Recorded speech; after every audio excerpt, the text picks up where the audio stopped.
This episode of the LCTV News is brought to you by Encompass Health, Rehabilitation Hospital of New England, and North Shore Community College.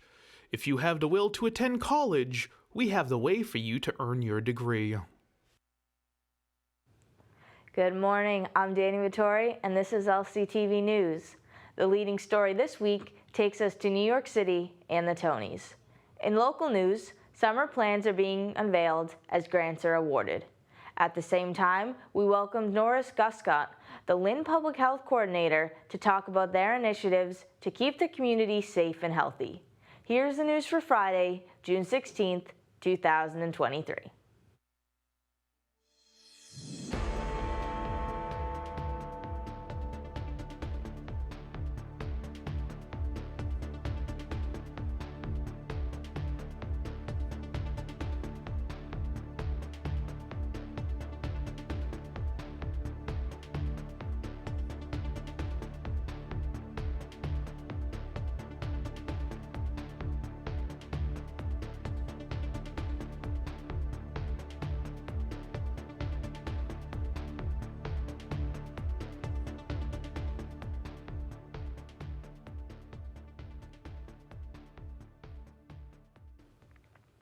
Under the bright lights of the Tony Awards, the winner of Best Featured Actor in a Musical was not a leading man nor woman, but rather a non-binary performer from Lynn. Alex Newell made history when they became the first non-binary person to win a Tony for acting. Newell won for their leading role in Shucked, which celebrates all things corn. Before moving to Broadway, they went to KIPP Academy and graduated from Bishop Fenwick. They also previously performed at the North Shore Music Theater and Marblehead Little Theater. In front of thunderous applause, Newell said, quote, "And to anyone that thinks that they can do it, I'm gonna look you dead in your face that you can do anything you put your mind to," end quote. The Lynn delegation, together with the Healy-Driscoll administration, have announced their mitigation plan to give residents alternative, cost-effective ways of getting to Boston ahead of a scheduled closure of the summer tunnel. This tunnel will close from July 5th until August 31st to work on the restorative project. Some of these alternatives are free trips on the MBTA Blue Line, reduced commuter rail fares, and parking costs at MBTA lots, as well as lower tolls for residents. A ferry traveling between the Blossom Street Dock in Lynn and Central Wharf in Boston will also be operational beginning on June 26th for a $2.40 fare one way. It will make 10 trips per day, bicycles are allowed, and free parking is available at the lot. There were multiple events last Saturday, beginning with Knit and Crochet and Public Day. The Community Warmth Project had a double-tiered reason for putting this event on. One, to help make winter clothes to leave around Lynn, and two, to show people the art of the craft. Take a look.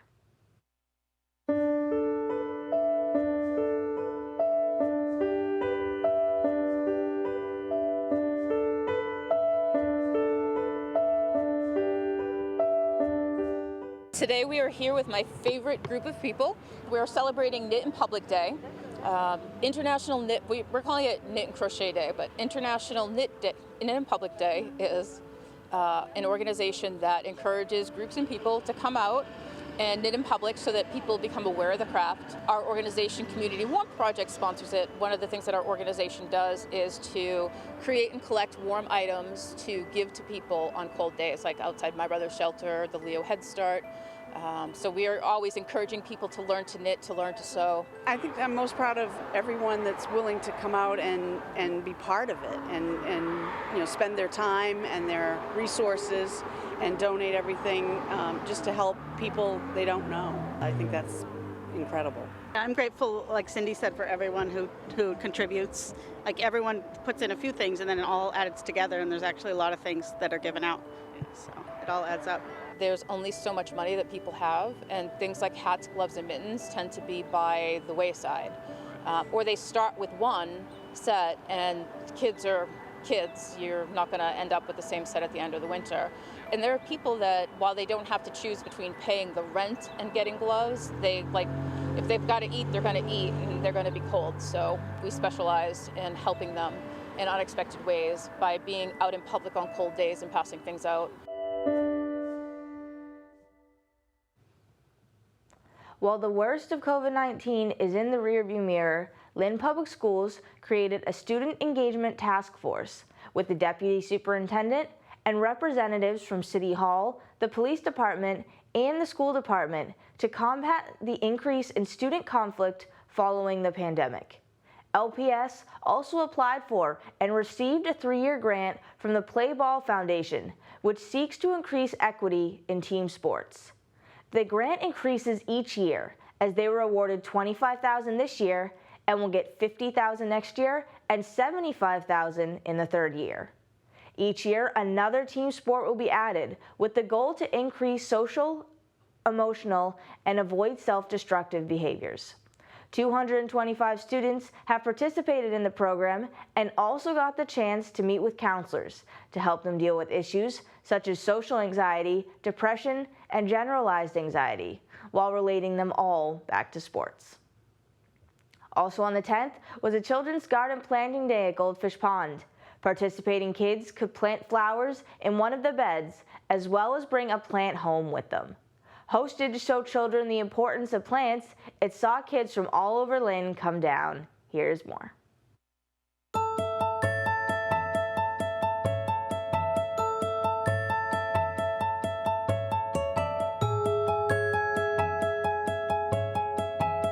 Today we have the Children's Garden Planting Day, which happens once a year when Goldfish Pond has a special day where children of the neighborhood come and plant a piece of the Goldfish Pond garden just for them.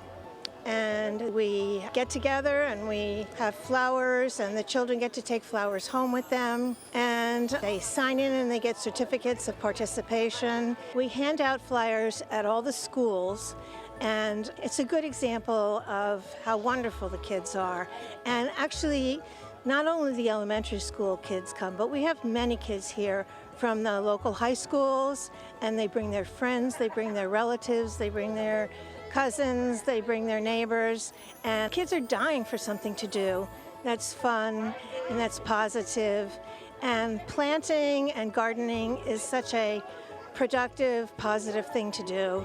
We don't generally have as many kids as we have this year. We have so many children this year that we've had to bring in people who have arrived to help us with sign-in. Goldfish Pond is a wonderful neighborhood. We help ourselves, we plant, we're all volunteers, and to have children pitch in, hopefully these are the same children that will do the same thing in their own neighborhoods as they grow up.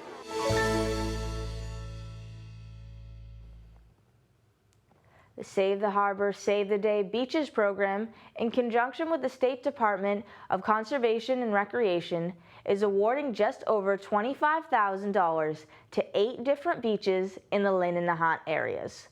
According to Save the Bay, Save the Harbor's Executive Director, Chris Mancini, quote, "Working with our program partners, we intend to highlight the racial and cultural diversity of our region and amplify our core messages of public safety, inclusion, and fun. Above all, we want our beaches to be safe and healthy places for everyone to enjoy," end quote. To this end, some of the programs being funded are the Red Rock Concert Series, the Diversity Matters Festival, a Veterans Beach Party, and several others. The beach program has been running since 2008 and has been increasing in diversity and participation every year since. This past Tuesday, in recognition of Juneteenth, there was a flag raising at City Hall. The reading of poetry, as well as the Black National Anthem, filled the air with powerful words as the flag was raised. Here is more from the event. Voice and sing till earth and heaven ring with the harmonies of liberty. And I want to welcome you all to our Juneteenth Flag Raising. Happy Juneteenth! Having a flag raising to mark Juneteenth is perfect opportunity for us to reflect on the history that our country has, the history that our country still struggles to confront, and marking the anniversary of the enslaved people of Texas finally achieving their freedom. We are here today to celebrate not only the freedom of Black Americans, but Black Americans themselves. Juneteenth is a time to take a look at the complex experiences that we have lived through, the realization that we have lived and continue to thrive. It is imperative for us and the world to acknowledge who we are. I am a woman. I am an artist. And I know where my voice belongs. Even when eclipsed by the shadow of the earth and sun being in perfect alignment, you still shine. You're still you in all of your phases, moon. Because true moons overcome oppressive negativity.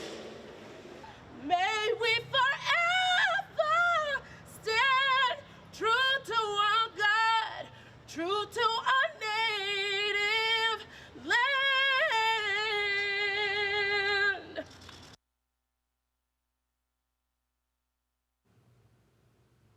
Peter Mikidis is returning to Lynn with his two sons to begin his new business venture, Fresh Packs, which provide healthy, pre-cooked meals. Mikidis is no stranger to the city or to the food industry, as he owned and operated Sidekim Foods from 2008 to 2017 on Sanderson Ave, before making non-perishable meals for emergency situations. Now, he is back to his old stomping ground, moving back to the original building where he began his first food business. Now they are not only producing 1,000 meals a week, but they have created a shared commercial kitchen. Cooks can either rent the space at hourly rates or sign onto a 6-month commission for a discounted rate. He currently has 4 employees, all living in Lynn, and aims to have 15 to 20 by the end of the year. McGinnis is excited to be returning to the city he is from. The Greater Lynn Chamber of Commerce held a State of the Region Breakfast Forum on the 14th. Representatives from Lynn, Swampscott, and Nahant were in attendance to lay out both present and future plans for development in their respective towns and cities. Here's a clip from the event.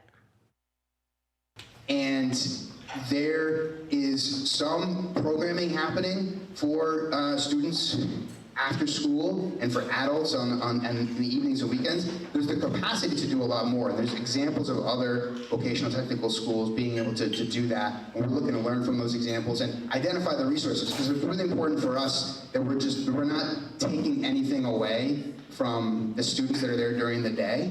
That's what the building is there for. There's a way to do this where we are adding to the building and its resources so that everybody benefits. The students that are there during the day get access to more resources, and we're creating more opportunities for adults in the evenings and the weekends. And the principal there, Fred Gallo, has been terrific. The school administration, it's something that we work closely on with the Workforce Investment Board and Mary Sayers, and a lot more to come on that. So those are 2 plans, the Vision Lynn and the Workforce Development Plan. There's a lot of other plans, but I don't want to keep you guys here all day. So, to see full coverage, go to lyntv.org. Next up, the sports update.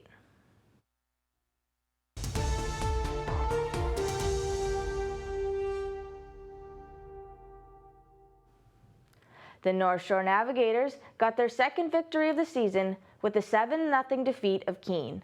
This is on the heels of a win against North Adams, following their season-opening loss to Martha's Vineyard.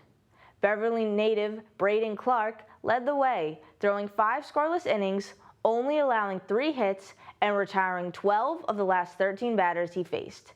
6 different Navs got hits to string together the 7 runs, including 3 in the 7th to secure the victory. They've been skidding lately, dropping their past 4 games, 5-1 to the Valley Blue Sox, 3-1 versus the Ocean State Waves, 9-1 to the Sharks, and 7-5 again to the Waves, moving to 2-5 on the year. Hosting the Elite 8 contest, St. Mary's softball lost 2-0 on the 10th, with Bishop Fenwick pulling off the upset. Locked at 0-0, Fenwick scored 2 runs in the top of the 9th to knock out top-seeded St. Mary's and advance to the Final Four. The Spartans won both regular season meetings between the two teams, but were only able to record 4 hits against Fenwick's pitching staff. They had chances, stranding runners on third in the 2nd, 4th, and 6th innings. The 7th saw the Spartans' best chance when Gabby Marchal drilled a ball into left field with 1 out, but was thrown out when she tried to stretch it to a triple. 2 impressive double plays by St. Mary's made for a tight contest throughout the entire game. Even a 3-1 deficit in the 7th and 3 rain delays could not stop the St. Mary's baseball team from advancing to the Division II Final Four. The odds were not in the Spartans' favor, as they were down 3-1 to Mansfield with only 1 man on base and 2 outs in the bottom of the 7th. A walk and hit batsman by Mansfield pitchers loaded the bases for freshman Michael DiMagno, who knocked in 2 runs to tie the game. Tad Giardino not only had a diving catch in the 6th, which prevented the Hornets from scoring, he also hit in the game-winning run for the walk-off victory, 4-3. Josh Donnie kept his team in the game, going 6 2/3 innings and only allowing 3 runs. The 10th-seeded Spartans then traveled to play 3rd-ranked King Phillips, where they were defeated by a score of 6-4.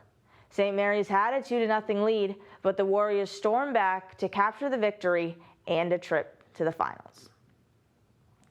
The Red Sox finally won a series after losing the last 3. They traveled to New York and took 2 of 3 games against their biggest rival, the Yankees. On Friday the 9th, Rafael Devers and Kike Hernandez blasted home runs. For Devers, it was the 16th run he had scored off Yankees pitcher Garrett Cole, which is the most he has allowed for any player, to take home a 3-2 win. Boston then dropped the middle game in the series 3-1. The series finale took 10 innings to be resolved. New York was up 2-1 until the 8th, when Jarren Duran had an RBI ground out. Sox pitcher Brian Bayo went 7 innings, only allowing 2 runs on 3 hits. Hernandez then knocked in the go-ahead run in extra innings before Chris Martin recorded the save. Traveling back to Fenway, they dropped the first 2 games to the Colorado Rockies, both in 10 innings, 4-3 and 7-6. The Sox did manage to avoid the sweep, coming alive in the 7th inning on the 14th to win 6-2. This week on the Lowdown, the public health coordinator for Lynn joined us for an update on the programs they are running, as well as their main goals. Here's the Lowdown.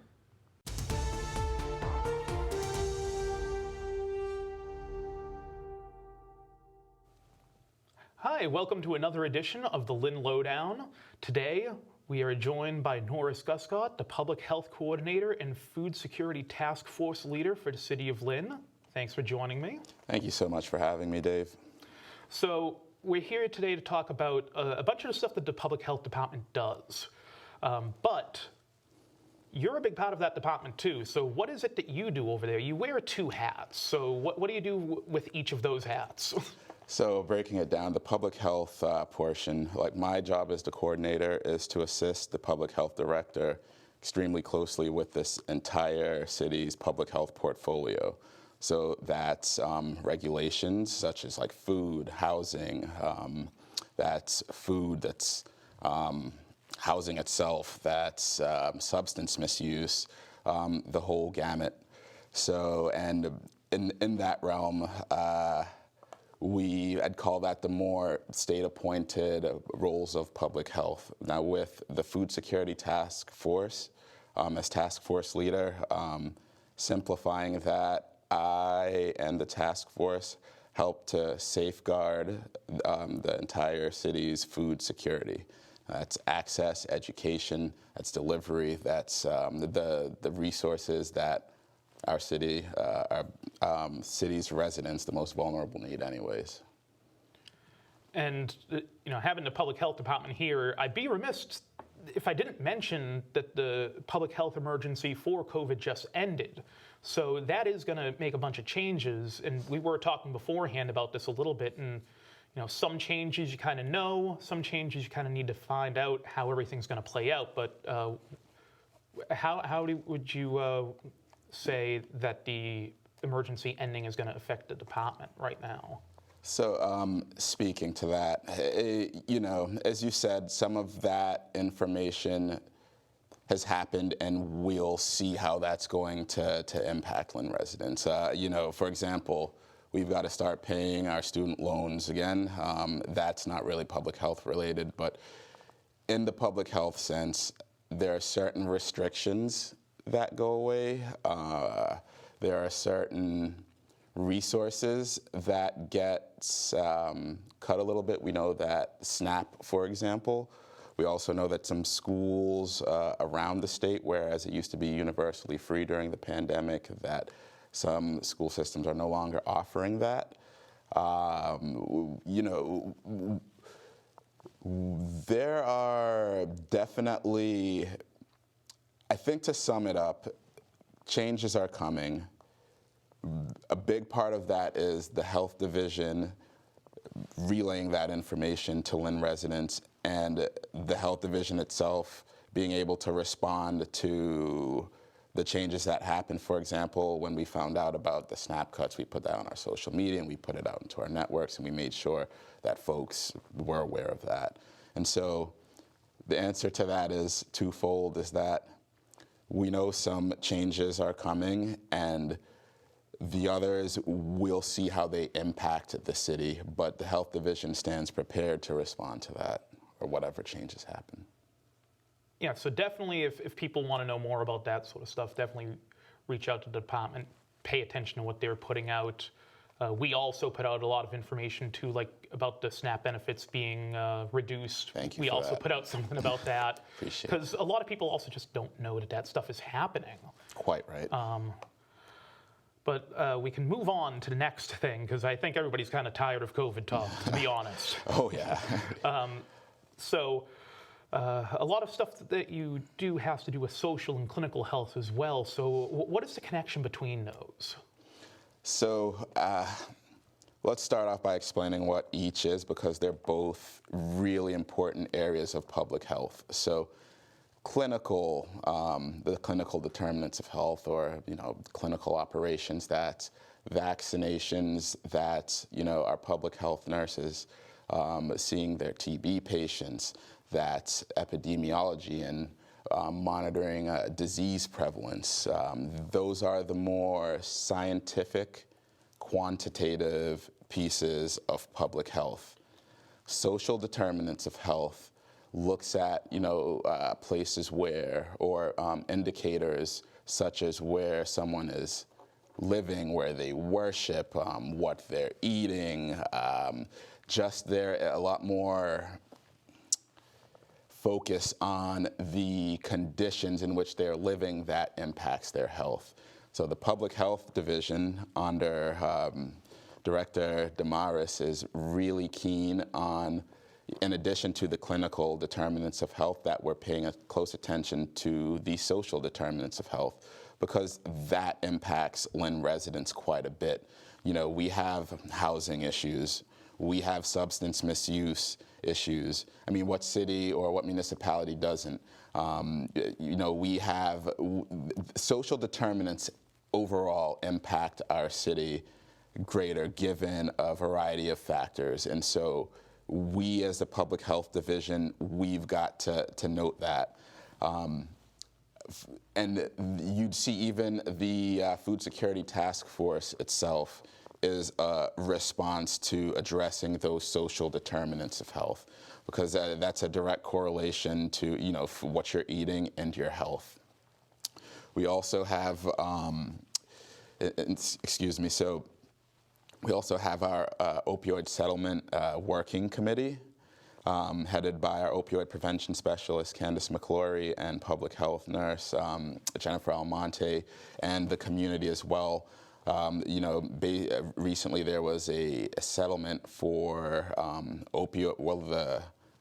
the companies that made the drugs that ravaged certain parts of America, and the city is getting some of that funding, and this working group comprised of, city officials, organizations, and folks in the community are looking at how they can use those funds super impactfully. Our resource room, newly open, for example, Lynn residents can come into there and get care kits. Those care kits have toothbrushes, brushes, soap. We've given away, or not even given, but we've offered clothing. There's tons of information. There's COVID test kits. And so you see the social determinants of health really look at the environment and the other factors, whereas clinical determinants of health, just as equally important, looks at the direct care. Yep, so hope that, I know that was a bit convoluted, but I hope that explains it clearly. Well, it might sound convoluted, but it's all interconnected and complicated, so it's a long answer. Yeah, right. There's no short answer to that at all. Maybe this one might be a little bit shorter, or maybe it'll be just as long, but there's a community food assessment that you guys are working on. Would you be able to talk a little bit about that? Absolutely. Before the community food assessment, though, I'd be remiss if I didn't mention the community health assessment, which is happening now. The Public Health Division, in partnership with MAPC, we are doing a citywide assessment to see what's going on, to see what's up. Like, for example, how are folks faring in terms of the clinical and social determinants of health?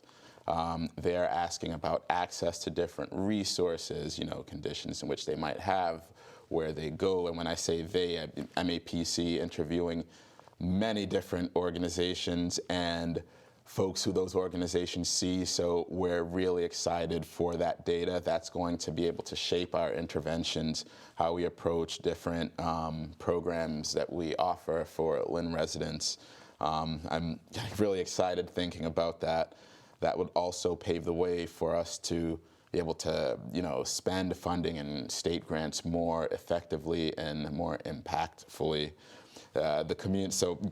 That informs the community food assessment in the sense that the community food assessment is roughly the same thing, but in the realms of food. So it's taking a really, really deep dive, and it's looking at things like, how far families live away from grocery stores. Do they struggle to pay for it?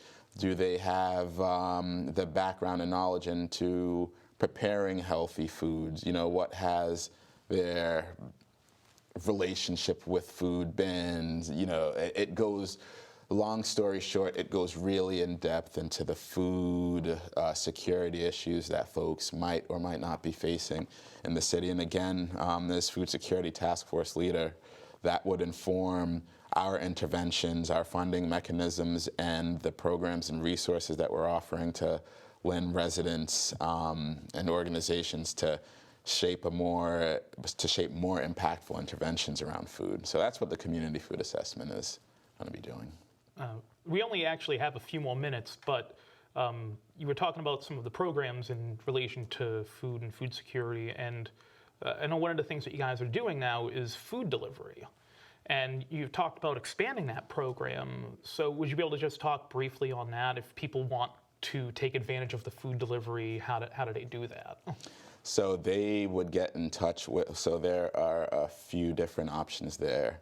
The health division itself is in the stages of getting a mobile health vehicle. We'll be out in the community, and you might see me pulling up and delivering food to folks who need it. But now we definitely utilize, and this is what makes the food security task force is so amazing. So our amazing organizations, the folks who have been engaging with the most vulnerable, they are the ones that are delivering and have expanded with partnership and funding and guidance from the city. But for example, you have New Lynn Coalition, who is the backbone of that.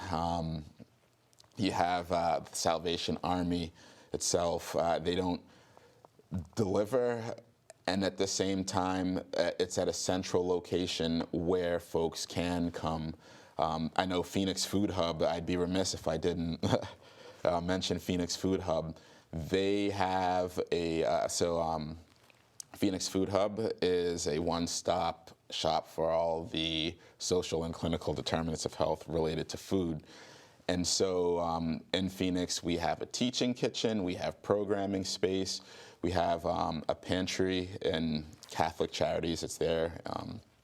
And we also have a food storage area built with a loading dock for trucks. And so the current delivery levels, that's a mix of, what we have now, which is New Lynn and, different organizations putting their hand up, which was, considering where that was at the beginning of the pandemic, that has definitely expanded, and we are expanding even as we speak, because once we get that truck, once, certain funding goes through to different organizations, we'll see them taking on more of a delivery load, and once we get our van, even the health division ourselves will be able to get to our residents. So that explains the expansion on the food delivery piece, which is super vital in our city.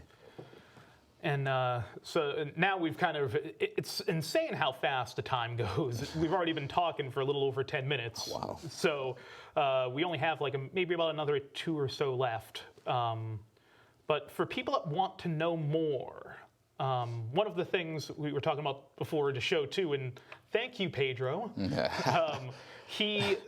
Our director in the back, Pedro, he also goes out and covers a lot of city meetings, one of them being the Board of Health meetings. And for people that don't know, we do go out and film and record and broadcast a bunch of the city meetings, license commission, zoning board of appeals, and like I said, Board of Health. So that's obviously one way that people can find out what's happening. But how else are you guys sharing information and staying connected with the community? Thanks for that, and a huge shout out to Pedro, because he is definitely at all of those meetings. He does a phenomenal job, and he also shares the belief that it's important for folks to know what's happening here for a variety of reasons. So shout out to Pedro. How folks can, so we put information regularly out on social media. In our resource room, we definitely have pamphlets of information, and folks are always free to come in there and speak with us. But the most, and our website, but I'd say the most nuts and bolts, the most simplified way of finding out what's going on in terms of, the public health division and food in general, it would be to attend those Board of Health meetings, because it covers everything from, sanitary areas such as food licensing, dumpster licensing, food security issues. Just recently, we're looking at an ordinance that would make it easier for food donations, everything in between. And I would point out to what Pedro and yourself just said, the Board of Health meetings is a super easy way to find out what's going on. It's recorded and it captures everything. And I just want Lynn residents to realize that this City Hall is theirs. We are accountable to Lynn residents, and so these meetings are for them to know what is happening, and I encourage everyone to come down to the Board of Health meetings and find out what we're up to. All right. Before we leave, though, anything else that you want to get out to everybody watching? The City of Lynn's Public Health Division has Lynn's back, and reach out to us if if you think we can help with anything, even if you don't. We're happy to serve our residents, and we're looking forward to the great things to come. We've got lots of great programmings coming up in the future. All right. Awesome. Thank you again very much for joining us.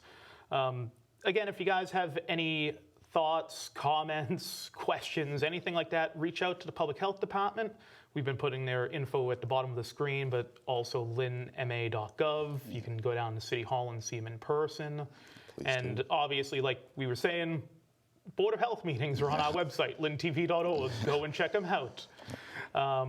But that's it for this edition of the Lynn Lowdown. Thank you very much for joining me, Norris. Thank you, Dave. It's been a pleasure. All right, and we'll be back next week with more guests.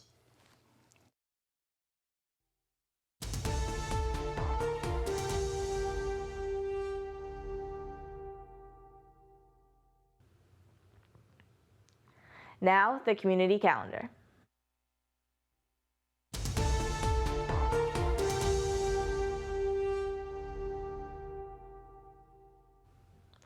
As part of Pride Month, United Pride is hosting a Rainbow Bridge lighting on Tuesday, June 20th.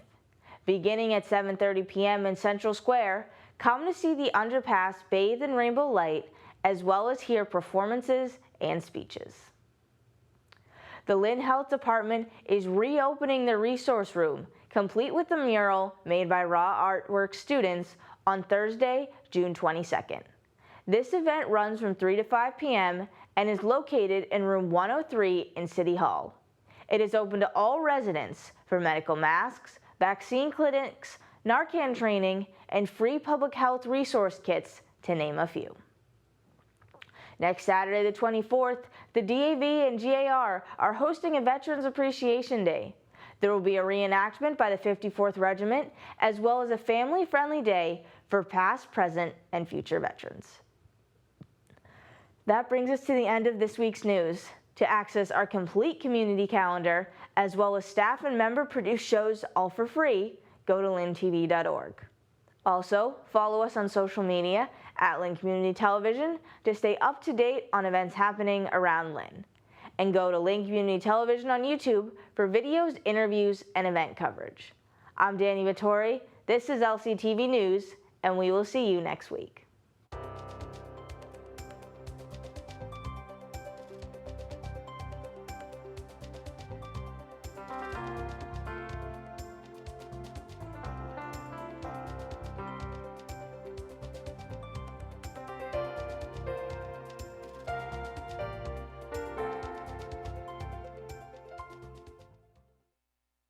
This episode of the LCTV News is brought to you by Encompass Health, Rehabilitation Hospital of New England, and North Shore Community College. If you have the will to attend college, we have the way for you to earn your degree.